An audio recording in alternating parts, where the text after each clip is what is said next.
Okay दोस्तों, तो अब हम लोग सिंपल एनएलएम के ऊपर कुछ क्वेश्चंस जो है वो डिस्कस कर लेते हैं। ठीक है, जल्दी जल्दी कुछ डिस्कस कर लेते हैं। तो क्या है, वो एक बॉडी का लीनियर मोमेंटम है p vector that is given as a vector plus b vector into t square. यहां पे a वेक्टर और 2 वेक्टर दो कांस्टेंट म्यूचुअली परपेंडिकुलर वेक्टर्स हैं। तो सवाल यह है, find the force vector when acceleration is a 45 degree with respect to the velocity. अच्छा, ऑब्वियस सी बात है, एक बात ध्यान देना, जो हमारा p वेक्टर होता है लीनियर मोमेंटम का that is m into v vector, और जो हमारा फोर्स वेक्टर होता है that is equals to m into acceleration vector.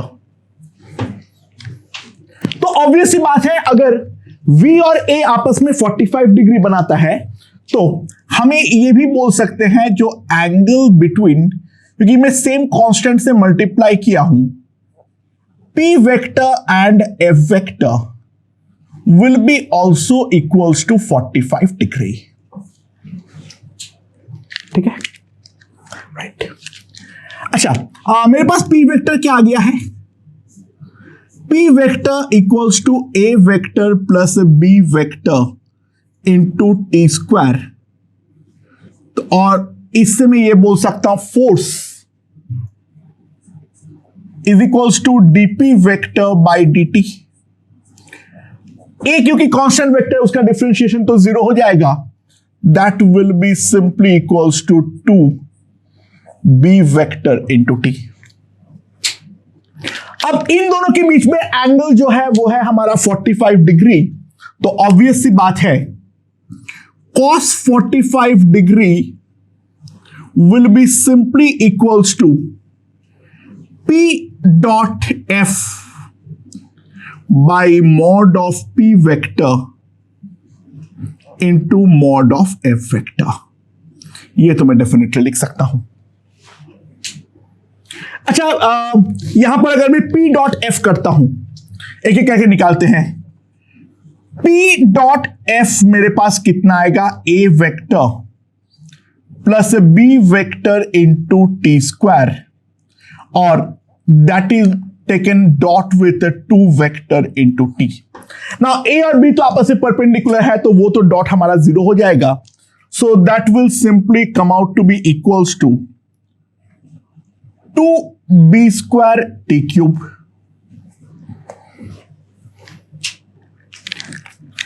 Now mod of p vector, क्योंकि अगेन a और b आपस में परपेंडिकुलर है तो मैं डायरेक्टली लिख सकता हूं a square plus b square t to the power 4, और mod of f vector that can be simply taken as 2b into t। तो cos 45 that is 1 by root 2, तो 1 बाई रूट 2 में क्या लिख सकता हूं, that will B 2b square t cube divided by 2bt into under root a square plus b square t to the power 4। So 2 is gone. So under root a square plus b square T to the power 4, यहां पर b t square बच जाएगा, that will be root 2 into b t square. तो मेरे पास क्या हो जाएगा, squaring कर देता हूं, तो मेरे पास आ जाएगा A square plus B square T to the power 4 2b square T to the power 4। तो b square T to the power 4 will be equals to a square. तो मेरे पास टाइम जो है वो टाइम क्या आ जाएगा, that time will simply come out to be under root a by b।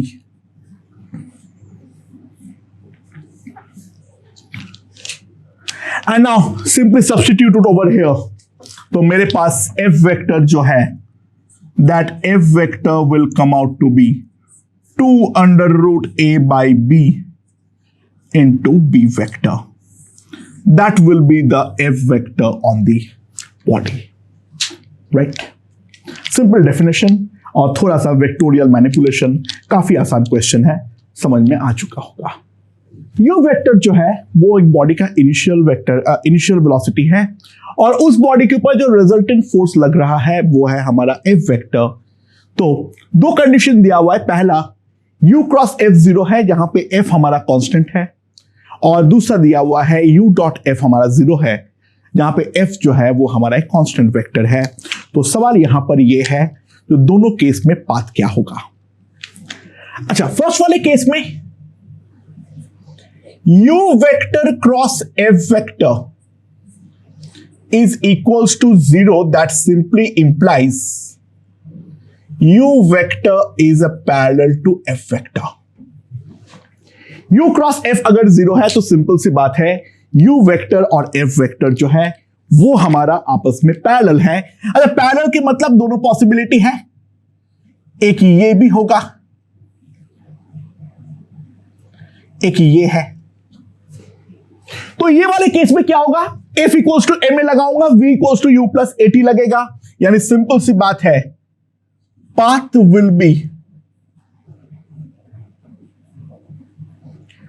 A straight line, path will be a straight line and the motion is going to be accelerated. ठीक है, इसमें आगे वो बढ़ता चला जाएगा वेलोसिटी, उसमें कोई दिक्कत नहीं है। हाँ, दूसरा एक पॉसिबिलिटी है हमारा u वेक्टर ऐसा हो और f वेक्टर जो लग रहा हो वो हमारा ऑपोजिट डायरेक्शन में लग रहा है। देखो, पाथ तो यहां पर भी स्ट्रेट लाइन रहेगा, path will be straight line, but यहां पर क्या होगा, फोर्स उल्टा लगने के कारण रिटार्डेशन हो रहा है। So it will retard but move forward, it will retard but move forward, retard करते हुए फॉरवर्ड जाएगा, स्टॉप्स एट अ पॉइंट, एक पॉइंट पे वो हमारा रुकेगा, and then will retrace the path, then will retrace the path. ठीक है, एंड ये वाला पाथ को रिट्रेस करते हुए एक्सेलरेशन के साथ, तो पहले ऐसे जाएगा, रुकेगा, फिर वापस आएगा और एक्सेलरेशन के साथ पीछे के डायरेक्शन में हमारे चलते चली जाएगी। अच्छा, दूसरा वाला केस क्या है, u vector dot f vector जो है वो हमारा 0 है, तो इसका सिंपल मतलब है u वेक्टर और f वेक्टर हमारा आपस में परपेंडिकुलर है। इसका एक सिंपल एग्जांपल मैं बताता हूं। मान लो यहां पर मेरे पास एक टावर है,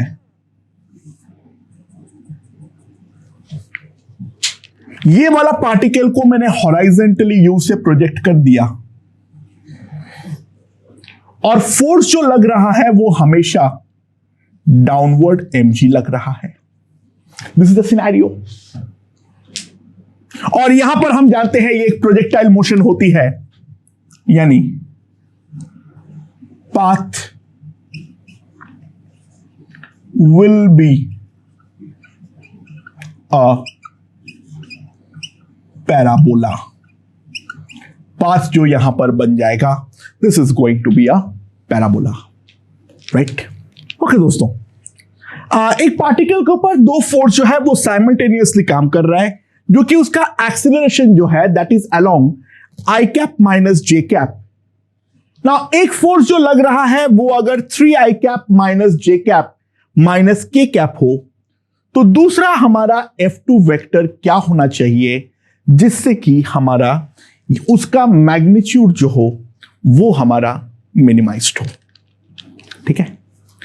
अच्छा, ऑब्वियसली बात है ये जो दोनों हमारा F1 वेक्टर, क्योंकि F इक्वल्स टू ma होता है, तो F1 vector plus F2 vector, this must be along I cap minus J cap. ये वाला फोर्स जो है वो हमारा I cap minus J cap होना चाहिए। ठीक है। सो नाउ F1 वेक्टर जो है that is equals to 3I cap minus J cap minus k cap. F2 vector में ले लेता हूं, मान लो AI cap plus B j cap plus C k cap.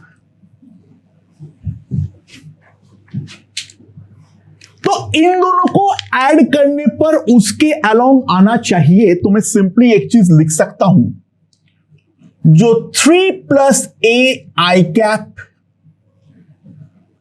Plus J cap into B minus 1 plus K cap into C minus 1, that will be lambda I cap minus J cap. अच्छा, एक बात तो obvious है, जो C जो है वो तो हमारा डेफिनेटली 1 होना चाहिए। ये चीज तो हमने पहले निकाल ली है। अब उसके बाद 3 प्लस A जो है वो होना चाहिए हमारा लैम्डा, और 1 माइनस B जो होना चाहिए वो भी होना चाहिए लैम्डा। इसको कंपेयर करते हुए मैं लिख सकता हूं, राइट। ये जो है वो डेफिनेटली मैं लिख सकता हूं। तो यहां से मेरे पास A की जो वैल्यू आ गई है वो है लैम्डा माइनस 3, और यहां से B की जो वैल्यू आ गई है वो है मेरा 1 माइनस लैम्डा। अच्छा, इसका मैग्नीट्यूड कितना आ जाएगा? इसका मैग्नीट्यूड हो जाएगा under root A square plus B square plus 1, और ये वाला क्वांटिटी को मुझे मिनिमाइज करनी है।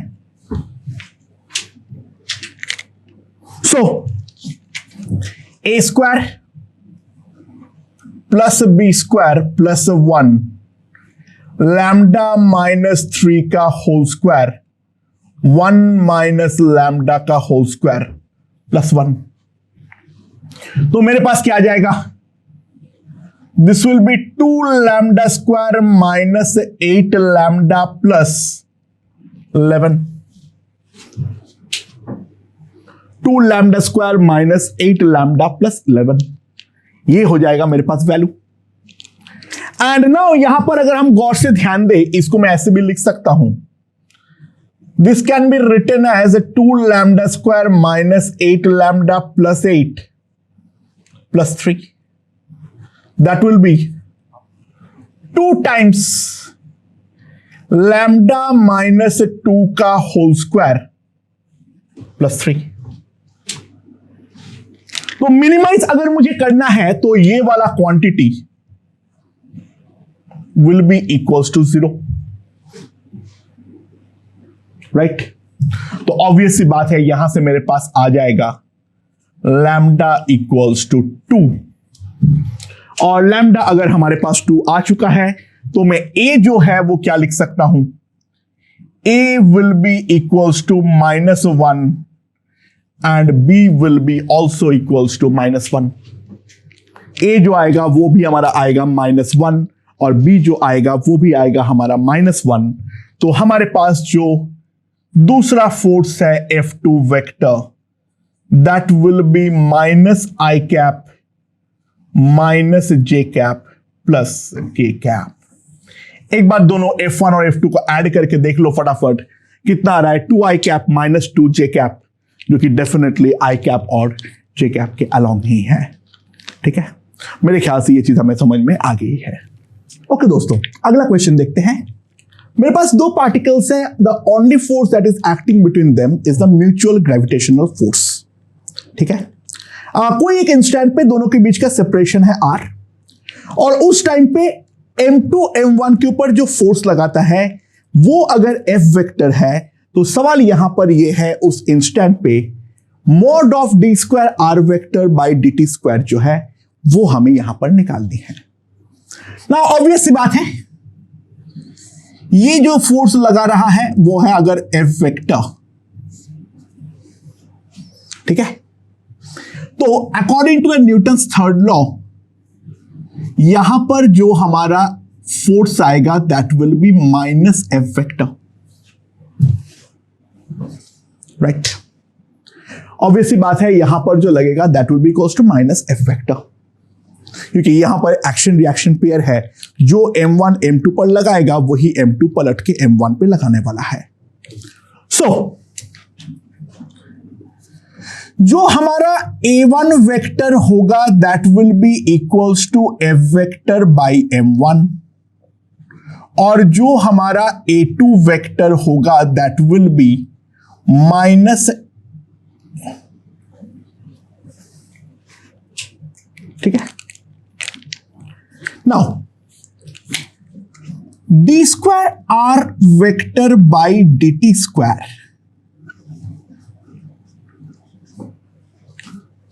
मान लो इसका डिस्प्लेसमेंट r1 है और इसका डिस्प्लेसमेंट r2 है, that can be simply written as minus a1 vector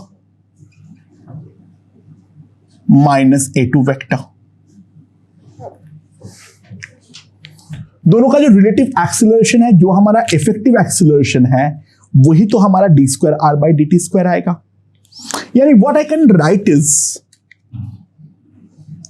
this can be written as a minus f vector by m1 plus f vector by m2, right? So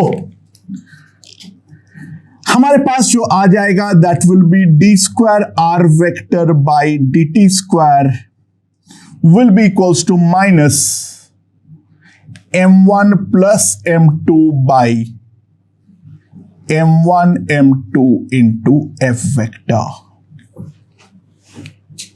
तो अगर मैं magnitude निकालने का कोशिश करूंगा तो मेरे पास आ जाएगा mod of d square r vector by dt square that is equals to m1 plus m2 divided by m1 m2 into f, ठीक है। Simple application of Newton's third law. Okay दोस्तों, दो स्ट्रेंज पार्टिकल की कहानी। दो particle है ए और B, उनके मासेस मैं नहीं जानता हूं। अगर दोनों के बीच का separation x greater than 1 metre हो तो दोनों के बीच में कोई फोर्स नहीं लगता है, और अगर x लेस देन और इक्वल्स टू 1 मीटर हो then they apply a constant repulsive force on one another, ठीक है। ये देखा गया है जैसे वो फोर्स लगाता है तो ए का जो एक्सीलरेशन का मैग्नीट्यूड होती है वो है मेरा 6 मीटर पर सेकेंड स्क्वायर, और बी का जो एक्सीलरेशन का मैग्नीट्यूड है वो है मेरा 2 मीटर पर second square. Initially when x was infinite तब बी को मैंने ए की तरफ प्रोजेक्ट किया along the line joining a b with a speed of 2 metre पर सेकेंड, ठीक है। ए इनिशियली रेस्ट पर था, तो सवाल ये है दोनों पार्टिकल के बीच में मिनिमम सेपरेशन कितनी होगी और दोनों का फाइनल वेलोसिटी कितनी होने वाली है, ठीक है। Let's see. अच्छा एक बात समझो, जब ये दोनों फोर्स हमारा अप्लाई होगा, ये बी ए पर मान लो रिपल्सिव फोर्स एफ ऐसे अप्लाई करता है, तो according to the Newton's third law ये फोर्स हमारा इस तरीके से अप्लाई होगा। फोर्स के मैग्नीट्यूड के बारे में मुझे कोई आइडिया नहीं है, लेकिन एक चीज मैं जानता हूं, जो F बाई एम ए जो है दैट इज इक्वल्स टू 6 और F बाई एम बी जो है दैट इज इक्वल्स टू 2, तो एम बी जो है that will be equals to 3 ma। ये चीज तो मैं डायरेक्टली लिख सकता हूं, जो बी का मास है वो ए के मास के डेफिनेटली 3 टाइम्स है, वो मैं लिख सकता हूं। ठीक है, तो एम ए को मैंने एम मान लिया, तो एम बी जो है वो मेरे पास हो जाएगा 3m, और फोर्स को इन टर्म्स ऑफ मास अगर मैं लिखना चाहूंगा तो फोर्स की जो कांस्टेंट रिपल्सिव फोर्स है that is equal to 6m। ठीक है, अच्छा अब ध्यान दो, यहां पर हमारा ए रेस्ट पर था और बी यहां से एंटर कर रहा है। स्टार्टिंग में तो कुछ नहीं होगा, लेकिन बी जैसे ही ये 1 मीटर दूरी पर आएगा, बी जैसे ही ये 1 मीटर दूरी पर आएगा, तो ध्यान देना ये यहां पर 2 मीटर पर सेकेंड स्क्वायर से आया, और जैसे ही यहां पर आया ए और बी के बीच में फोर्स लगना चालू हो गया, यानी इन दोनों के ऊपर 6m जितना फोर्स जो है वो हमारा लगना चालू हुआ। ठीक है, दोनों में 6m जो है वो हमारा लगना चालू हो गया है। This is the scenario. तो ए एक्सीलरेट करेगा, बी हमारा रिटार्ड करेगा, लेकिन अभी भी बी का वेलोसिटी ए से ज्यादा है, तो ऑब्वियस सी बात है ये अभी और पास आता रहेगा। ए का वेलोसिटी बढ़ेगा, बी का वेलोसिटी जो है वो हमारा कम होगा। होते होते होते होते try to understand minimum separation occurs when VA equals to VB। देखो, जब तक B का वेलोसिटी A से ज्यादा होगा तब तक डिस्टेंस कम होती रहेगी। एक पॉइंट आएगा जहां पर दोनों का वेलोसिटी इक्वल होगी, और अगले इंस्टेंट पे ड्यू टू रिपल्शन A का वेलोसिटी जो है वो और बढ़ेगा, B का वेलोसिटी और कम हो जाएगा, और अब जो है वो दोनों के बीच का सेपरेशन जो है वो हमारी कम होती रहेगी। तो try to understand this thing. जो हमारा मिनिमम सेपरेशन होगा उसके लिए कंडीशन ये है जो VA must be equals to VB। Now VA must be equals to VB है, तो VA में क्या लिख सकता हूं? दोनों का वेलोसिटी का डायरेक्शन तो यही है, ये VA है और ये VB है, तो मैं ये लिख सकता हूं VA इक्वल्स टू 0 + 60, और VB में लिख सकता हूं 2 - 2t। दोनों का रिटार्डेशन और एक्सेलरेशन लिख दिया। तो दोनों को मैं इक्वेट करते हुए सिंपली लिख सकता हूं, जो 60 विल बी 2 - 2t, यानी 8t इक्वल्स टू 2। तो t मेरे पास आ जाएगा 0.25 सेकेंड्स, जो हमारा टाइम आ जाएगा दैट विल बी 0.25 सेकेंड्स, और जो हमारा कॉमन वेलोसिटी होगा that will be equals to 1.5 metre पर second. That is the common velocity जो हमें देखने को मिलेगी। अच्छा, बात यह है जो यहां पर हमारा मिनिमम सेपरेशन अब कैसे निकालेंगे। Now t is equals to 0.25 second, तो x से जो होगा हमारा a का displacement that will be half into 6 into T square, इतना मीटर होगी। तो कितना हो जाएगा? This is equals to 3/16 metre, that is equals to 3/16 metre. और b का जो उस पोजीशन से डिस्प्लेसमेंट होगी xb, that will be 2 into T minus half into 2 into T square. तो ये मेरे पास आ जाएगा कितना आ जाए, sorry 1/4, sorry this will be 1/16 and this can be written as 8/16, so this will be equal to 7/16 metre. तो तो ये 1 मीटर का सेपरेशन से B आगे आएगा 7/16 मीटर, A आगे जाएगा 3/16 मीटर। तो पावर कितना करेगा इन दोनों का सब्सट्रैक्शन, यानी that will be equals to 4/16 metre. तो मिनिमम सेपरेशन जो हमारे पास आएगा that will be 1 minus 7/16 minus 3/16, that will be 0.75 metre. ठीक है, that will be 0.75 मीटर। इन दोनों के बीच में इतना तो है, वो हमारा डेफिनेटली होने वाली है। ठीक है, अच्छा, अब इसके बाद फर्स्ट पार्ट तो हम लोगों का हो गया है, the minimum separation between the two. अब यहां पर दिमाग लगाओ, जो दोनों का फाइनल सेपरेशन जो है वो फाइनल सेपरेशन, फाइनल वेलोसिटी जो है वो फाइनल वेलोसिटी हमारी क्या होने वाली है। Let's see, velocity of both will again be constant. Velocity of both will again be constant after separation again becomes 1 metre. जब दोनों के बीच का सेपरेशन अगेन 1 मीटर हो जाएगी तो वहां पर वापस दोनों का वेलोसिटी कांस्टेंट होगी, तो 0.75 मीटर तक आएगा। और अब जो है हमारा A और एक्सिलरेट करेगा और B जो है वो और रिटार्ड करेगा।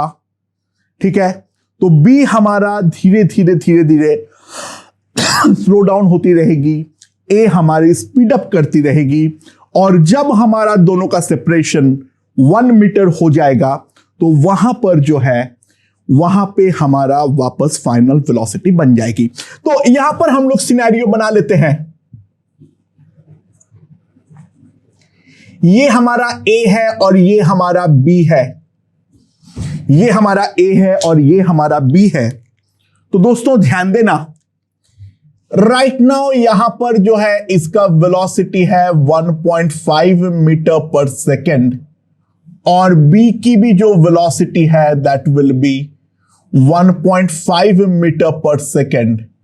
और इन दोनों के बीच का सेपरेशन जो है दैट विल बी 0.75 मीटर।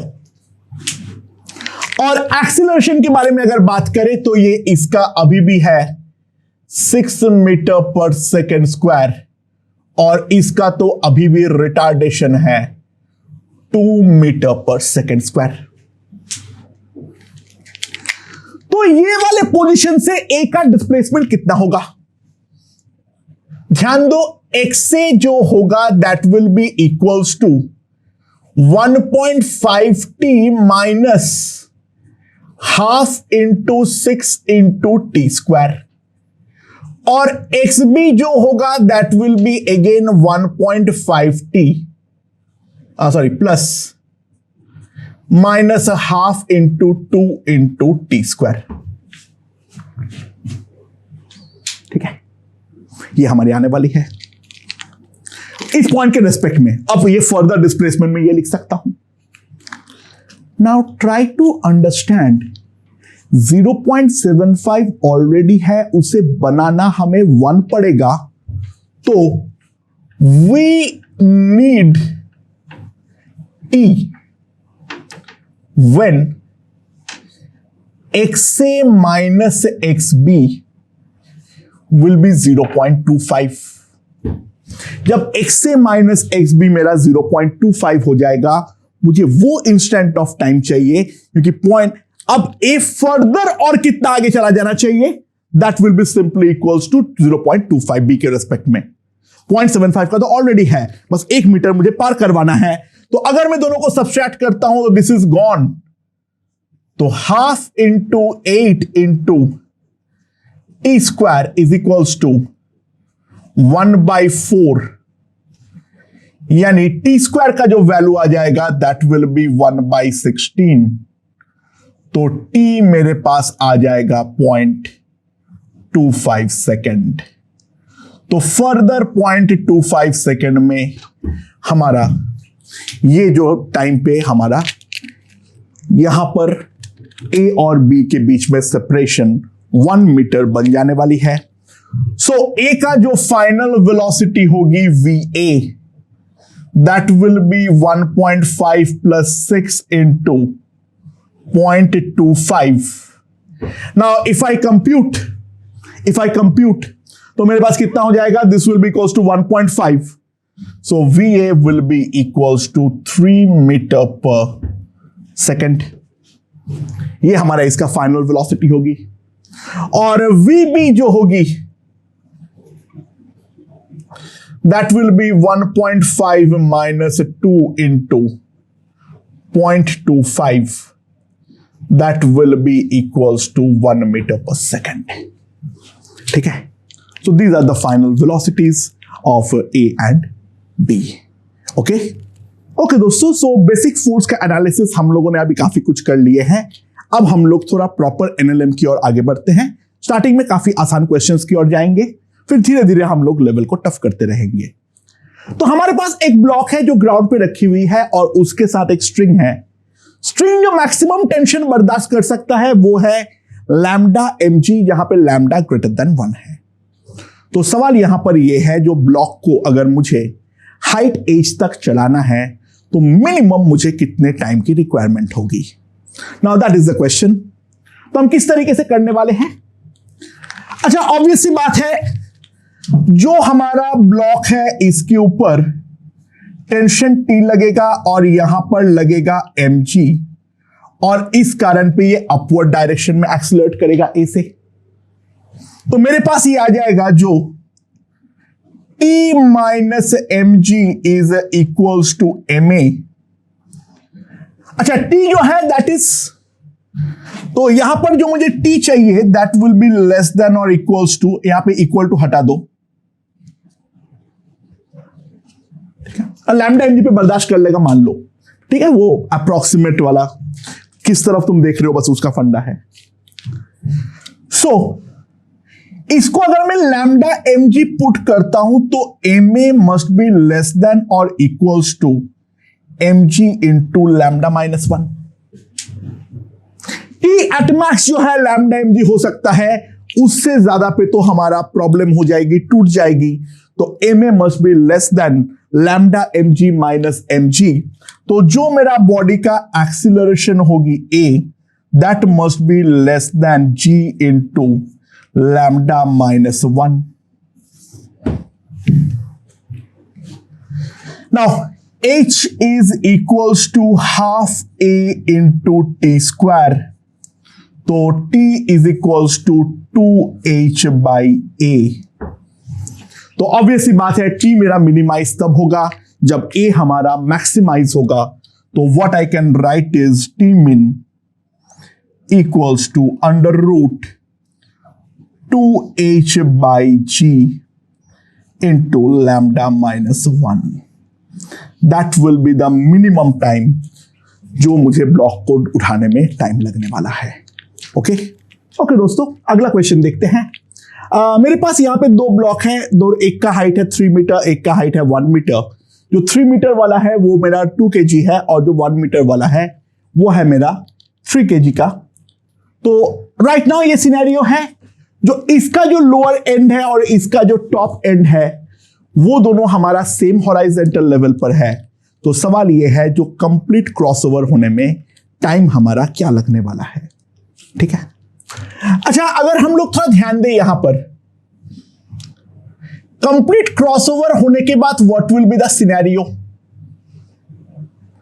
जो ये वाला जो हमारा 3 मीटर वाली है वो हमारा यहां पर आ जाएगा। ऑब्वियस सी बात है, ये हमारा हल्का है तो ये 3 मीटर वाली यहां पर आ जाएगी, और यहां पर 1 मीटर वाली यहां पर आ जाएगी। 1 मीटर वाली जो है वो हमारा यहां पर आ जाएगी। ठीक है, मेरे ख्याल से ये चीज हमें समझ में आ चुका है। This will be the scenario. तो मैं इसके रेस्पेक्ट में अगर देखूं तो लोअर एंड और यहां पर इसका टॉप एंड के रेस्पेक्ट में लोअर एंड मेरा पहले सेम लेवल पे था, और अब जो मेरा टॉप एंड है उसके रेस्पेक्ट में 4 मीटर टोटल नीचे है। तो ऑब्वियस सी बात है, क्रॉसओवर होने के लिए जो मेरा रिलेटिव डिस्प्लेसमेंट होना चाहिए that will be definitely equals to 4 metre. जो मेरा रिलेटिव डिस्प्लेसमेंट होना चाहिए that will be definitely equals to 4 metre. अच्छा, what will be the acceleration? Obvious सी बात है, ये हमारा नीचे जाएगा और ये हमारा ऊपर जाएगा ए से। टेंशन तो दोनों में सेम है, तो 30 minus t will be equals to 3a, और यहां पर मैं साफ साफ क्या लिख सकता हूं, जो t minus 20 will be equals to 2a। Now if I add the 2 तो 5a मेरे पास आ जाएगा 10, तो एक्सीलरेशन जो होगी दैट विल बी 2 मीटर पर second square.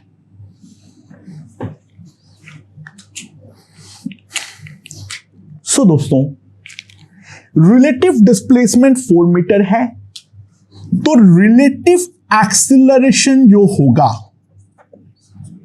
That relative acceleration is equals to 2 + 2 that will be 4 metre पर सेकेंड स्क्वायर। तो सिंपल सी बात है, इनिशियल वेलोसिटी दोनों का 0 है, s equals to ut plus half a into T square. तो मेरे पास ये 2 हो जाएगा, तो टी स्क्वायर विल बी 2, यानी t मेरे पास आ जाएगा कंप्लीट क्रॉसओवर के लिए will be equals to √2 second. Okay दोस्तों, अगला क्वेश्चन देखते हैं। मेरे पास 3 ब्लॉक्स इस तरीके से रखा हुआ है, सब कुछ स्मूथ है। This is 500 gram, this is 100 gram, this is 50 gram. तो तीनों का एक्सीलरेशन क्या होगा? अच्छा, सबसे पहले we have to realise one thing, जो तीनों का एक्सीलरेशन तो सेम होना ही पड़ेगा, क्योंकि इसका अगर a है तो इसका इंक्लाइन के अलोंग अपवर्ड a होगा और इसका वर्टिकली अपवर्ड a होगा। तीनों का एक्सीलरेशन अगर सेम नहीं होगा तो डेफिनेटली हमारी धागा टूट जाएगी। ये अगर a से नीचे आ रहा है तो धागे का ये वाला एंड का भी एक्सीलरेशन तो a ही होना पड़ेगा, अदरवाइज जो है वो धागा हमारा टूट जाएगी। अच्छा, तो ये वाले का मैं अगर फ्री बॉडी डायग्राम ड्रॉ करता हूं तो क्या आ जाएगा मेरे पास? दिस इज 0.5 kg, तो डाउनवर्ड लग रहा है 5 न्यूटन, मास है 0.5, टेंशन अपवर्ड है मान लो ये वाले धागे में T1, और इसके कारण ये डाउनवर्ड एक्सेलरेट करता है A से। तो मैं ये लिख सकता हूं, जो 5 minus T1 0.5 into A. That is the first equation that we can write. अच्छा, अब 100 ग्राम वाले का फ्री बॉडी डायग्राम ड्रॉ करो। यहां से लग रहा है mg, यहां से लग रहा है नॉर्मल, यहां से लग रहा है T1, यहां से लग रहा है T2।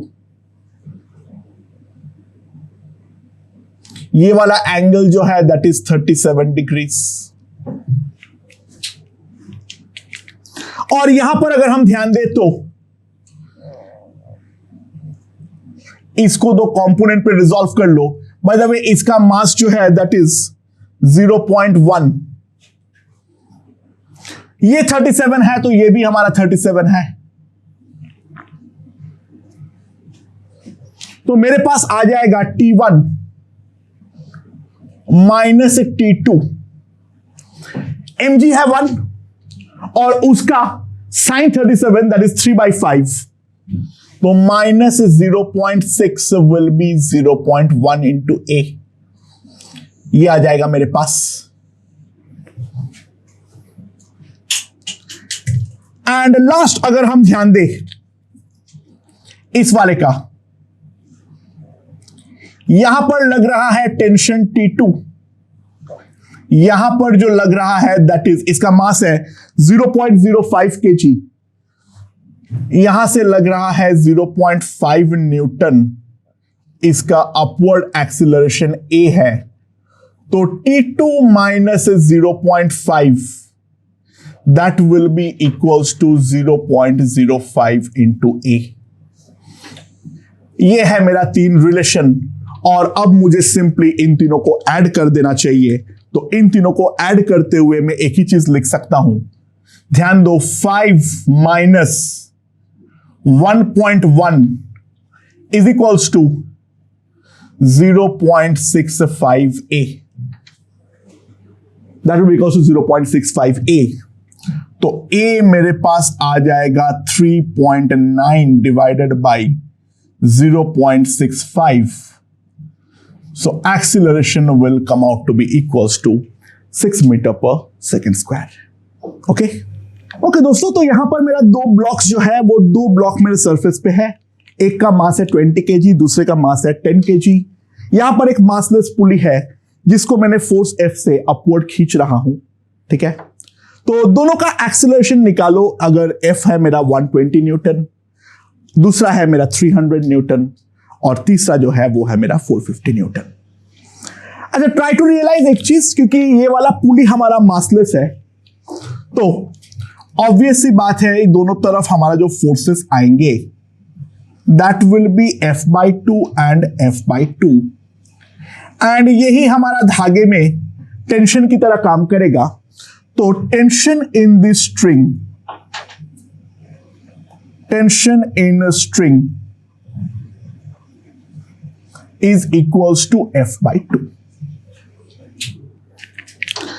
अच्छा, एक चीज ध्यान देना, टीमिन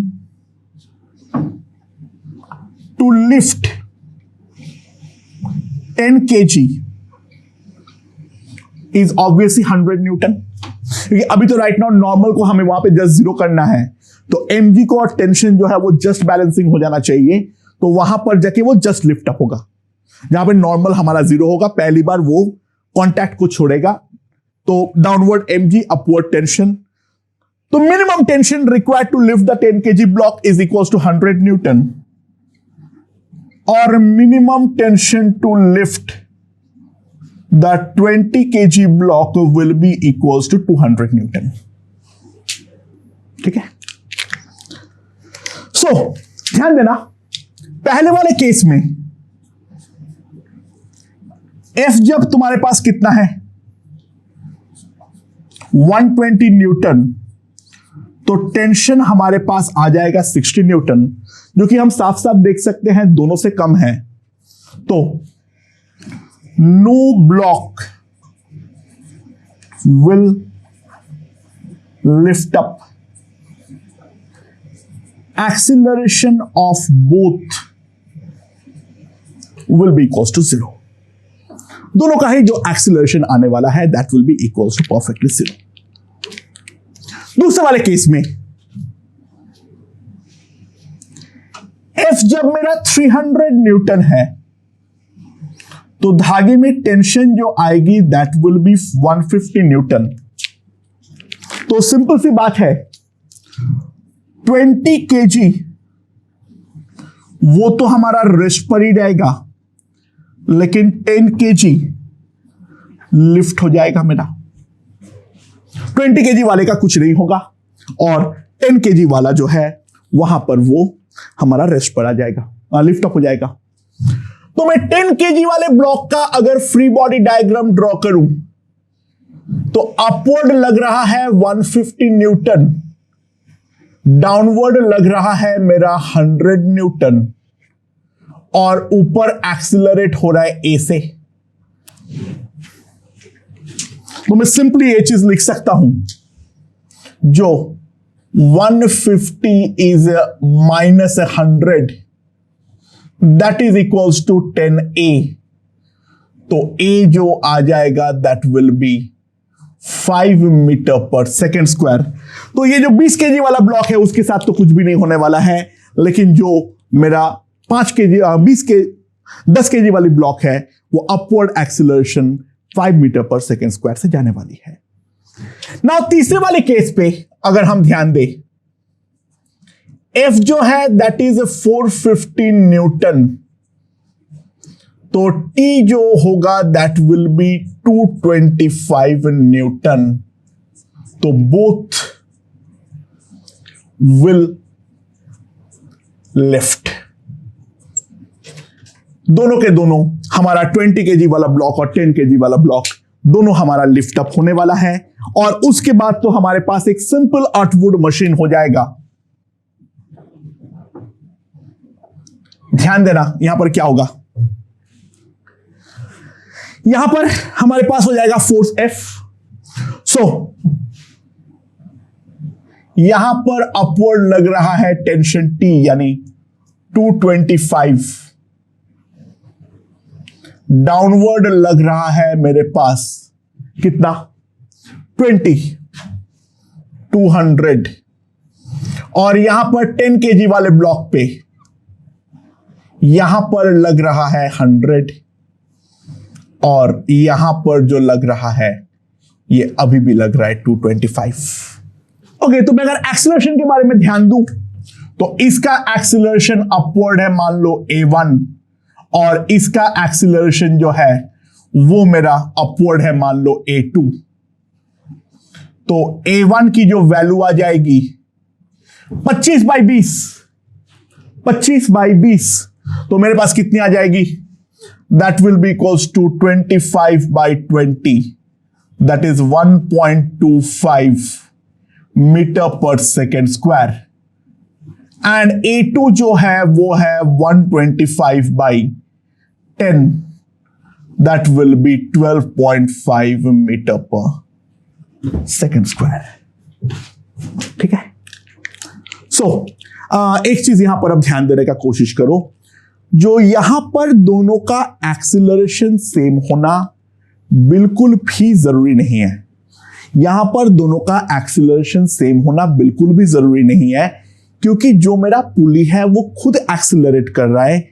पुली के रिस्पेक्ट पे अगर तुम बात करोगे तो वहां पर जो है, वहां पर पुली के रिस्पेक्ट में दोनों का एक्सीलरेशन एक दूसरे का इक्वल एंड ऑपोजिट होगा, लेकिन ग्राउंड फ्रेम में दोनों का एक्सीलरेशन परफेक्टली डिफरेंट हो सकता है, इसमें कोई दिक्कत नहीं है। हां, पुली का एक्सीलरेशन अगर पूछेगा, अगर मान लो यहां से हमें निकालने के लिए बोले एक्सीलरेशन ऑफ पुली, मान लो वो है A, तो पुली के रेस्पेक्ट में इसका जो एक्सीलरेशन आएगा वो कितना आएगा, ये मैं अपवर्ड A मान लिया तो इसका है डाउनवर्ड कितना A माइनस A1, और यहां पर जो है इसका अपवर्ड A2 माइनस A। उसके रेस्पेक्ट में, पुली के रेस्पेक्ट में इसका डाउनवर्ड होगा A माइनस A1 और इसका अपवर्ड होगा A2 माइनस A। ये दोनों हमारा इक्वल होना चाहिए, तो A minus A1 will be equals to A2 minus A। So अब जो भी आएगा भाड़ में जाए, उसको कैलकुलेट कर देना। ठीक है, अच्छा, पुली के ऊपर नेट फोर्स 0 है, लेकिन पुली का एक्सीलरेशन हो सकता है। पुली के ऊपर नेट फोर्स 0 है, लेकिन पुली का एक्सीलरेशन जो है वो हमारा डेफिनेटली हो सकता है। पुली मासलेस है, इसलिए नेट फोर्स नहीं हो सकता है। ओके ओके दोस्तों, यहां पर दो धागे के सारे स्टार्टिंग में जो है मेरा एक बॉल इस तरीके से बंधा हुआ है। ये वाला स्ट्रिंग जो है वो हमारा हॉराइजेंटल है। उस टाइम पे जो ये टेढ़ा वाला में धागा है उस पर मैंने जो टेंशन ऑब्जर्व किया वो है मेरा T1। ठीक है, तो मैंने अब यहां पर ये हॉराइजेंटल धागे को काट दिया, तो ये वाला मेरा यहां पर स्विंग किया जस्ट लाइक पेंडुलम। अच्छा, थोड़ा बहुत बेसिक कंजर्वेशन ऑफ एनर्जी तुम जानते हो, यहां पर जाके जब वो मोमेंटरीली रेस्ट पर आएगा, ठीक है, तो ट्राई टू अंडरस्टैंड ये दोनों सेमी हॉरिजॉन्टल लेवल पे होगा, क्योंकि यहां पर भी वेलोसिटी जीरो है, यहां पर भी वेलोसिटी जीरो है। अगर काइनेटिक एनर्जी में कोई बदलाव नहीं आया है तो पोटेंशियल एनर्जी में भी कोई बदलाव नहीं आएगा। तो ये स्विंग करके यहां पर जाएगा, वर्टिकल से दोनों तरफ एंगल जो है वो डेफिनेटली सेम बनेगा। इस टाइम पे ये वाले धागे में जो टेंशन है वो है मेरा T2। थीटा अगर हमारा 60 डिग्री है तो T1/T2 का वैल्यू जो है वो हमें यहां पर निकालनी है।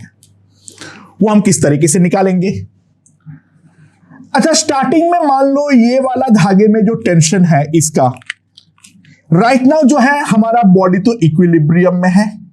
यहां पर है T1, यहां पर है T, यहां पर है mg, यहां पर एंगल है थीटा, और ये वाला पोजीशन जो है वो हमारा इक्विलिब्रियम पोजीशन है। तो नेट फोर्स जो है वो हमारा बैलेंस होना चाहिए। सो यहां पर अगर मैं T1 को दो कंपोनेंट पे रिजॉल्व कर लूं तो ये वाला एंगल भी थीटा है। तो what I can write is T1 cos theta that is equals to mg and T1 sin theta equals to T। मैं लिख नहीं रहा हूं, मुझे तो केवल T1 से ही मतलब है। तो T1 will be mg sec theta. Now try to realise, ये मेरा पोजीशन 1 है, ये मेरा पोजीशन 2 है। पोजीशन 2 इज नॉट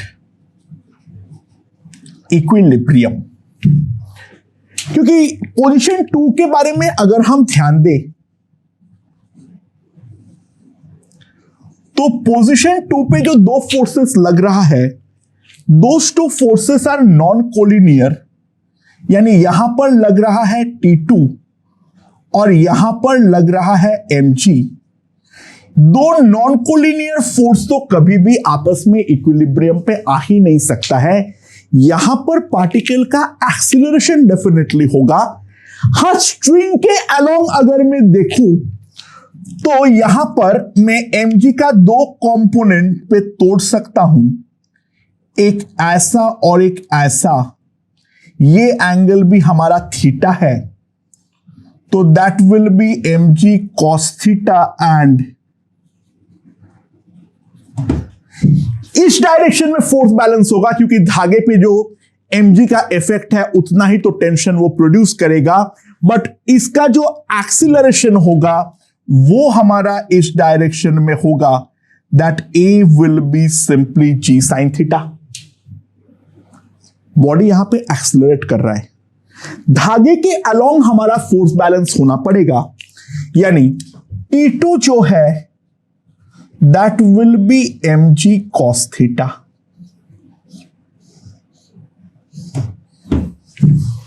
क्योंकि धागे के अलोंग जो है कोई एक्सीलरेशन हो नहीं सकता है, अदरवाइज धागा हमारा टूट जाएगा। तो T2 जो होगा वो हमारा mg cos थीटा है। तो नाउ सिंपल सी बात है, T1/T2 जो होगा mg gone will be sec square theta. Cos 60 is half, तो 660 is 2.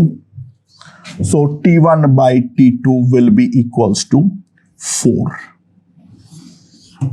ओके ओके दोस्तों, तो अब हम लोग थोड़ा लिफ्ट के बारे में बातचीत करते हैं, ठीक है। यहां पर क्या है, मेरा एक बंदा जो है लिफ्ट के अंदर खड़ा है। पहले केस में लिफ्ट कांस्टेंट वेलोसिटी से मूव कर रहा है, it may B at rest also. उसका स्पेशल केस है v इक्वल्स टू 0 का, v इक्वल्स टू कांस्टेंट का स्पेशल केस है v इक्वल्स टू 0। दूसरे केस में लिफ्ट जो है वो अपवर्ड मूव कर रहा है a से। तीसरे केस में लिफ्ट जो है वो डाउनवर्ड मूव कर रहा है a से। बंदा तीनों केस में वेइंग मशीन पे खड़ा है। तो सवाल ये है बंदे का वेट तीनों केस में कितना होगा, ठीक है। अच्छा, weighing machine measures the normal force n। तो पहले वाले केस में अगर मैं बंदे को एनालाइज करूं, बंदे के ऊपर डाउनवर्ड लग रहा है mg और अपवर्ड लग रहा है नॉर्मल, क्योंकि इसका v कांस्टेंट है तो a हमारा 0 होगा। तो नॉर्मल n जो आएगा मेरे पास that will be simply equals to mg and this is going to be his weight. तो जो नॉर्मल वेट होता है वही वेट का रीडिंग यहां पर आने वाली है।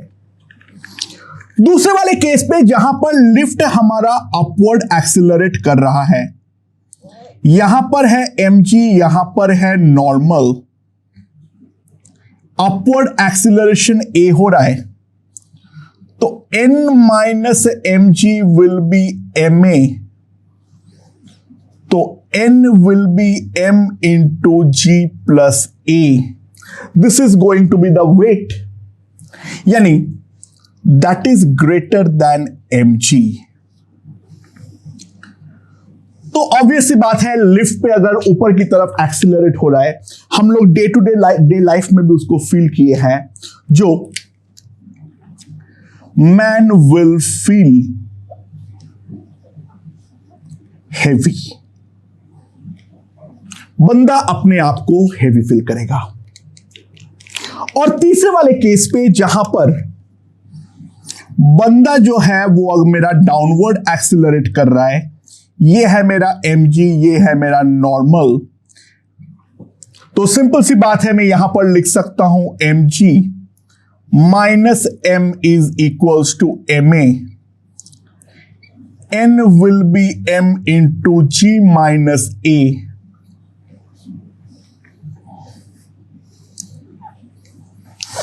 That will be less than mg। तो ऑब्वियस सी बात है, क्या लिख दिया, मैन विल फील लाइटर। ठीक है, अच्छा ऑब्वियस सी बात है, if a is greater then और इक्वल्स टू g, तो n जो हो जाएगा वो हमारा 0 हो जाएगा। बंदा जो है वो वहां पर कांटेक्ट लूज करेगा, लॉस ऑफ कांटेक्ट, और कांटेक्ट लॉस करते ही what will happen, man will execute free fall, और फ्री फॉल के केस में he will feel weightless।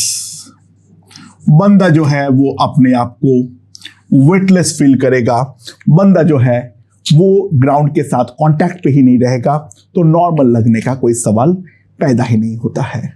So that is the basic concept regarding the lift. Okay, a very interesting result. मान लो हमारे पास एक vertical circle है और उस vertical circle में बहुत सारे ट्रैक्स बनाया हुआ है।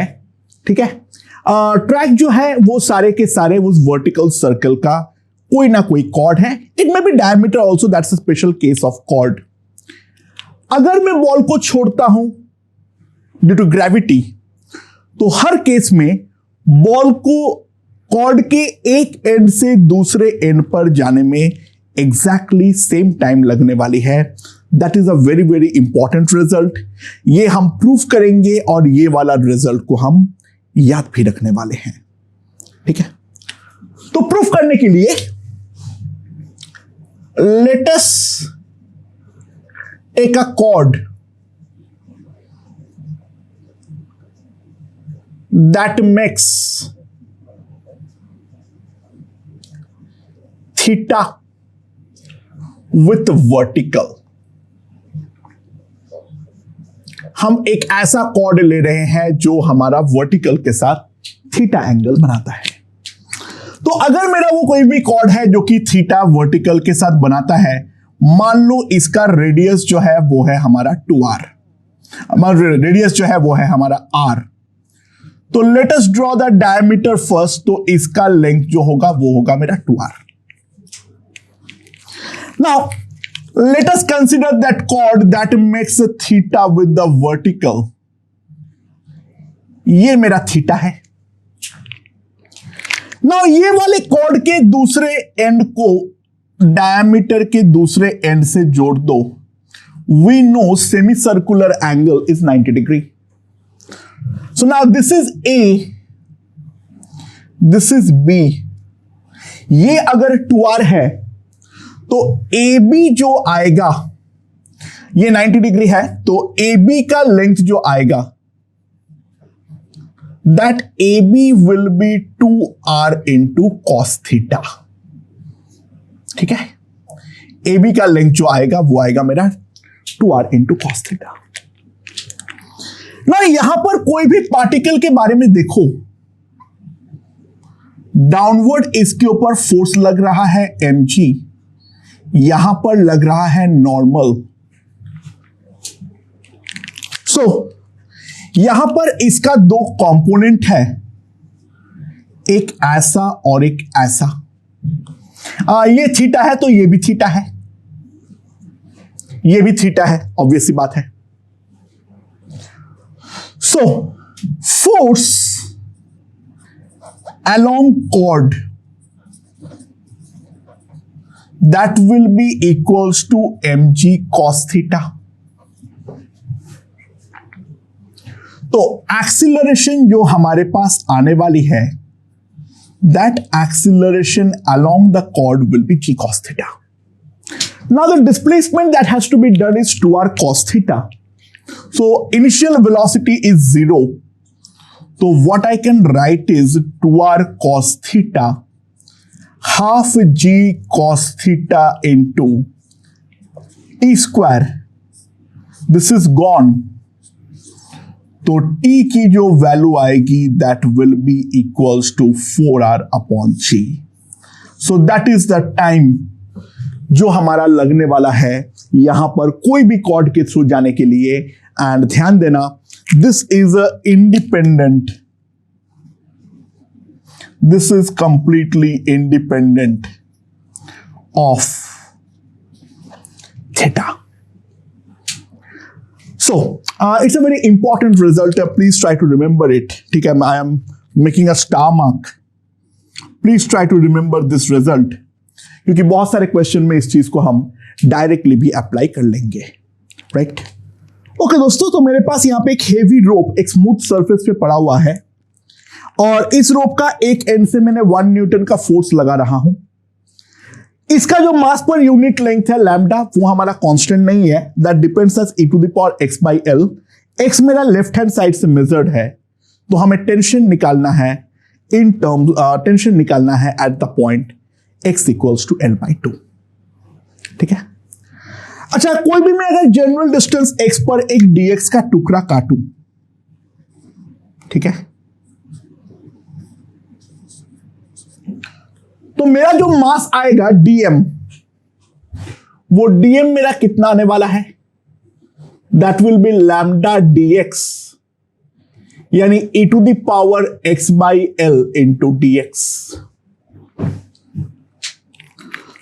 तो कोई भी जनरल डिस्टेंस x तक अगर मैं मास निकालना चाहूं तो that will be integral e to the power x by l dx from 0 to x।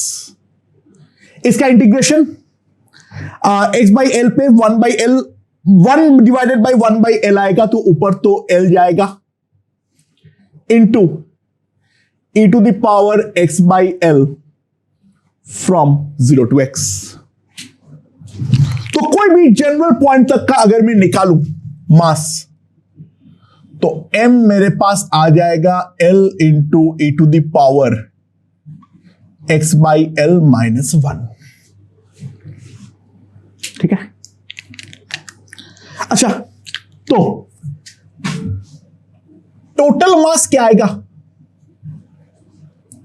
x के जगह पे हम लोग l पुट करेंगे, कैपिटल M आ जाएगा l e to the power 1 minus 1। Force में लगा रहा हूं 1 न्यूटन, तो सिंपल सी बात है, जो हमारा एक्सीलरेशन ऑफ रोप आएगा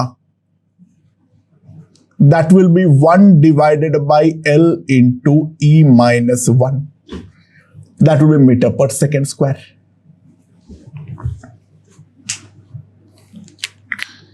अब L/2 तक का ड्रॉ करो। तो L/2 तक का अगर मैं देखूं जो उस पॉइंट का टेंशन होगा, ये मेरा L/2 तक का पार्ट है। अच्छा, हर जगह का एक्सीलरेशन तो सेम होगा, तो ये टेंशन ही तो रिस्पॉन्सिबल है रोप का ये वाला पार्ट को ए से एक्सीलरेट करवाने के लिए। ये जो हमारा LT का टेंशन जो है वही तो हमारा रिस्पॉन्सिबल है, वो हमारा इसको ए से एक्सीलरेट करवाने में। ये वाला पार्ट का मास मान लो कैपिटल M डैश, तो M डैश जो आएगा that will be L into E to the power half minus 1। ठीक है, यानी सिंपली अगर हम ध्यान दें, जो हमारा T आएगा that will be M dash into A, that will be L root E minus 1 divided by L into E minus 1।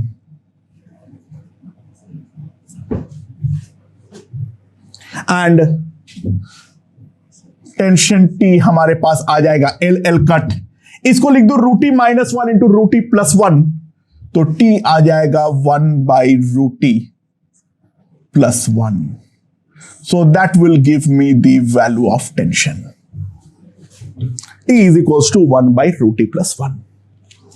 I hope ये चीज हमें यहां पर समझ में आ गई ही है, right?